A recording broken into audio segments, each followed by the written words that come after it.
You know, in retrospect, it seems as though the work that I'm doing now and where life has sort of taken me all makes perfect sense, but I had utterly no idea what was around the corner. My background is in Middle Eastern studies, and I was living in Egypt when the war started, when we invaded Iraq. And I was a student at the time, and all I really knew was that I was opposed to the war, and because I had this background and I could speak the language, I felt an obligation to try to go and help with the reconstruction. I didn't feel that there was any ethical way to, sit out the reconstruction. And so I went not knowing what I was getting into, but I arrived on January 2nd, 2005, and worked for the U.S. Agency for International Development, first based in Baghdad. And almost from the beginning, I realized that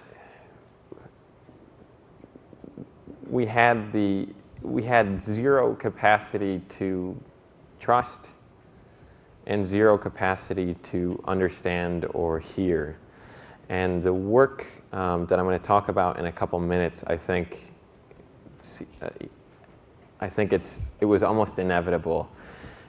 When I got to USAID, I was the only person in the mission that spoke any Arabic out of 140 people working for USAID. We had employed a staff of around 150 Iraqis who, immediately after the invasion, ran up next to our Humvees, came and knocked at the doors of the Green Zone and asked how they could help. These were Iraqis who had grown up on American films but had never met an American, and who were supportive of the invasion. They were thrilled that we were there. And they wanted to try to help us out and to help us achieve what were some of our stated objectives, which were to rebuild the country. What I found so staggering within the first few hours of getting there was that we had this cadre of highly educated Iraqis who we were using for the most pathetic manual labor, that we almost immediately conceptually put them in a caste below us. And so we had lawyers and doctors driving us around as chauffeurs and cleaning our toilets for us. And we proceeded month after month having these high-level meetings with ambassadors discussing the future of Iraq and the programs that were to be initiated to help the health sector or the education sector, and there was never an Iraqi present. Now, I quickly grew sick of the Green Zone because I didn't want to go to Iraq to basically,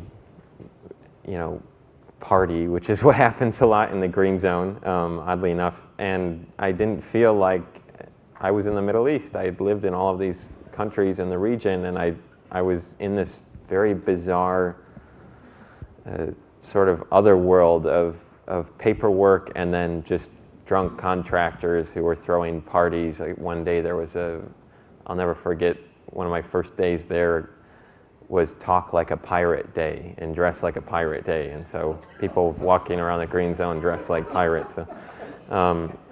So the whole thing was fairly incongruous when I was there, but it wasn't until I agitated to leave the Green Zone that I started to see the implications of that lack of trust, that lack of investment in the Iraqis who were closest to us. I was sent to Fallujah to coordinate the reconstruction efforts there in the city.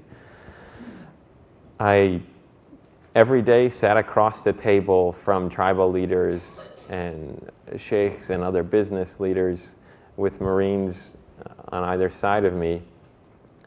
And the relationship was destroyed by the fall. Nobody trusted each other. Even recognizing, I'll tell one anecdote.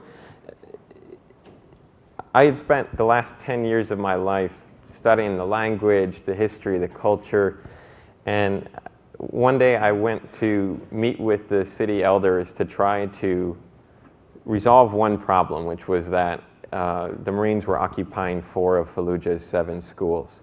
And so the remaining 3 schools were overcrowded, they were getting run down, and education throughout the city was just suffering. And what I was trying to do was to negotiate to find, are there other buildings that the Marines can decamp to, and so that we can free up these schools. And all of this, my intentions were to help the youth of Fallujah. And 5 minutes after I get out of that meeting, I have to crawl into the back, an open air tub, they call it, but the back of a Humvee. And my job, since I was the dopey civilian that didn't have any weapons, my job was the swatter, where there had been a number of kids in Fallujah who would run up and throw grenades into the back of these tubs, and Marines were losing limbs. And so, I could never tell if they were joking or not, but they told me my job was to be the one that would swat the grenade out before it blew up. And so I would sit in the back of the Humvee every day, sort of trying to gauge my hand-eye coordination, but also, and this was the most depressing part, and I don't know that I've ever recovered from it, but looking at children as lethal threats. And you look at these kids as potentially out to kill you. Now, that was something that I've been wrestling with ever since, but I realize as a nation we are now stricken with. I took a vacation from Fallujah, and this is where you can see the story take a sad turn. I took what was supposed to be a 5-day vacation to meet with my family in the Dominican Republic. And the second night there, I suffered what they think was a fugue state. But basically, the sense is that I thought I was still in Fallujah, and I sleepwalked out of my second-story window at a resort and fell 18 feet hitting concrete. I broke both of my wrists, my jaw, my nose. I cracked my skull in 2 places and split my face open to such a degree that I needed around 70 stitches. The whole way to the hospital, I was confused. We crossed a bridge that I swear was the Fallujah bridge that they hung the Blackwater contractors from, which was the whole reason we went into Fallujah.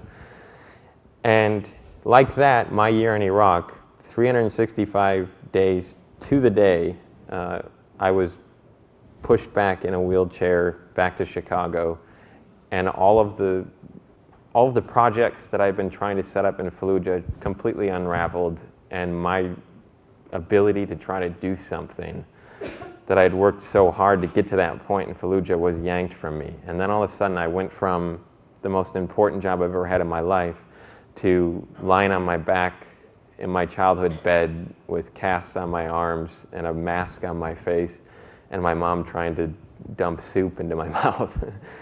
And when something like that happens, especially after a year of near misses of bullets and mortars and car bombs and things, I mean, the notion of irony, just as an aside, is completely gone now to me. I'm the guy that takes a vacation from Fallujah to have his near-death experience in the Caribbean.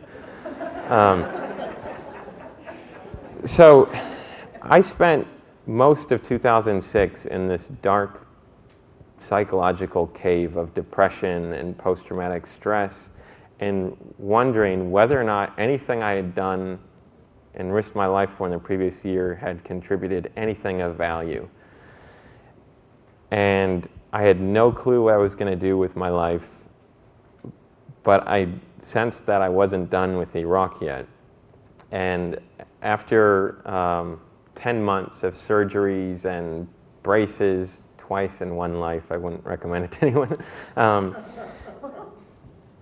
I heard from an Iraqi friend of mine who wrote to me after he had been walking out of the green zone one day. He had been helping us implement a $130 million program for USAID to rebuild the schools.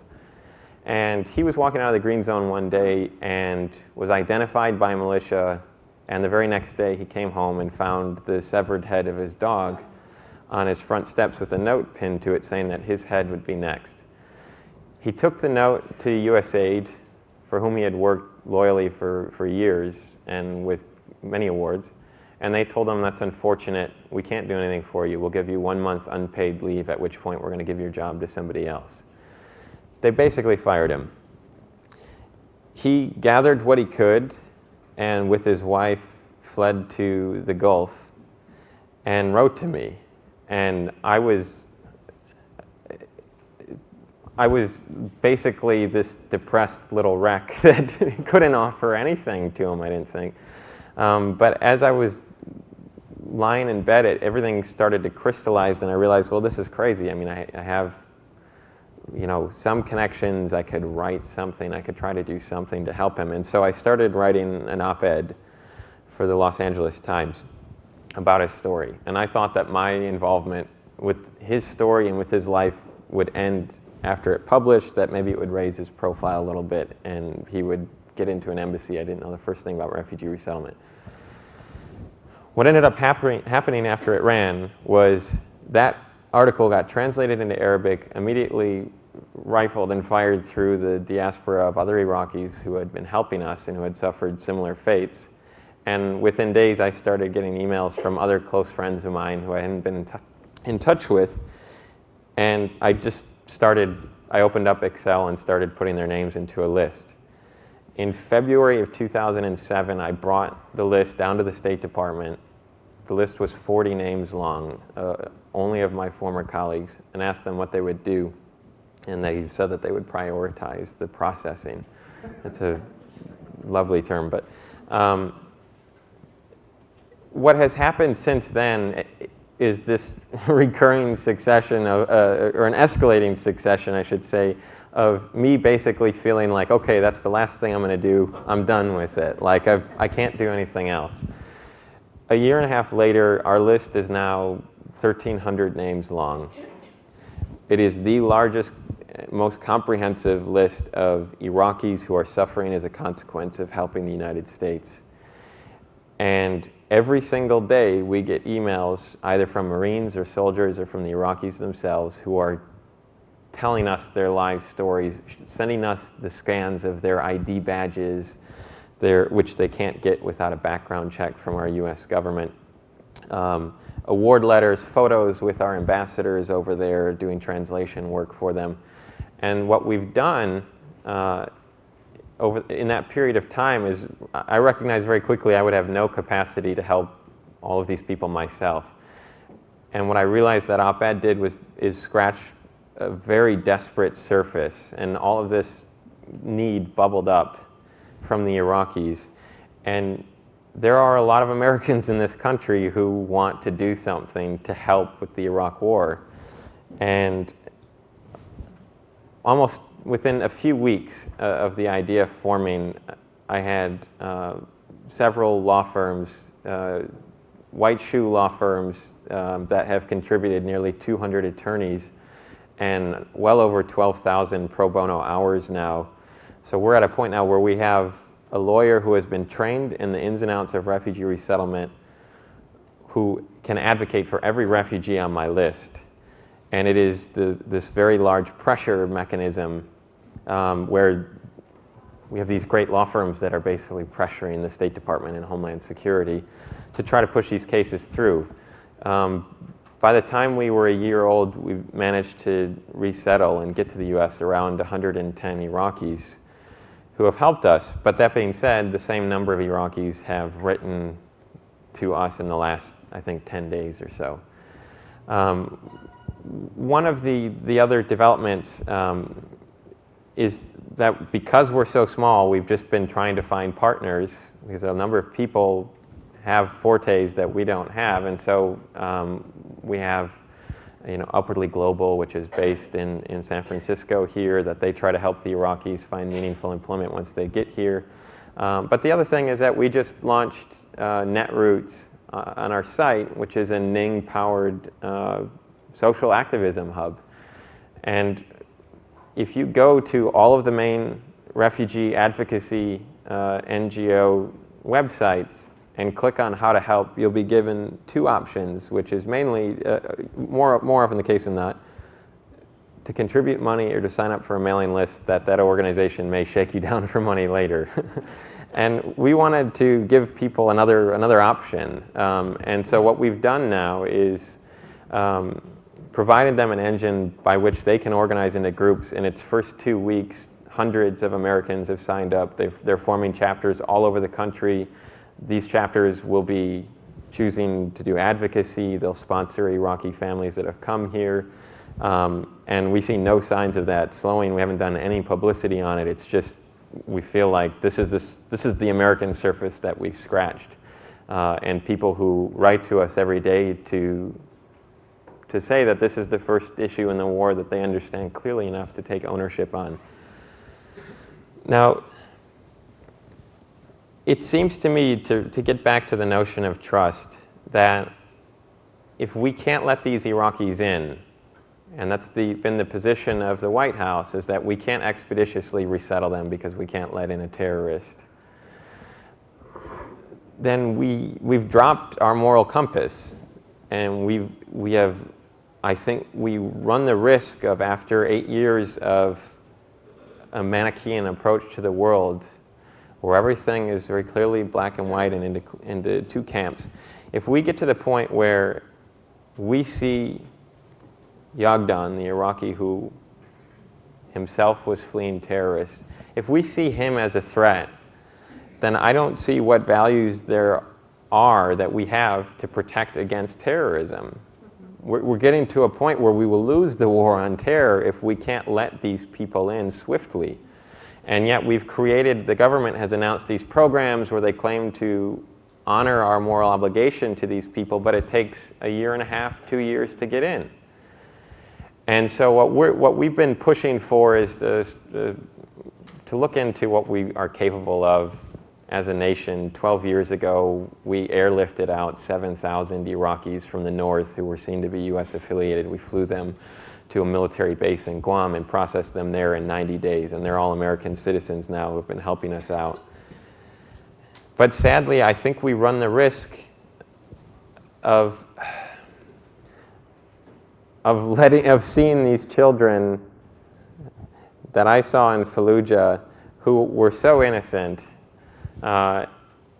and who had so much potential in them. If we get to the point where our senses are so clouded, it's a very dangerous point in our foreign policy, I think.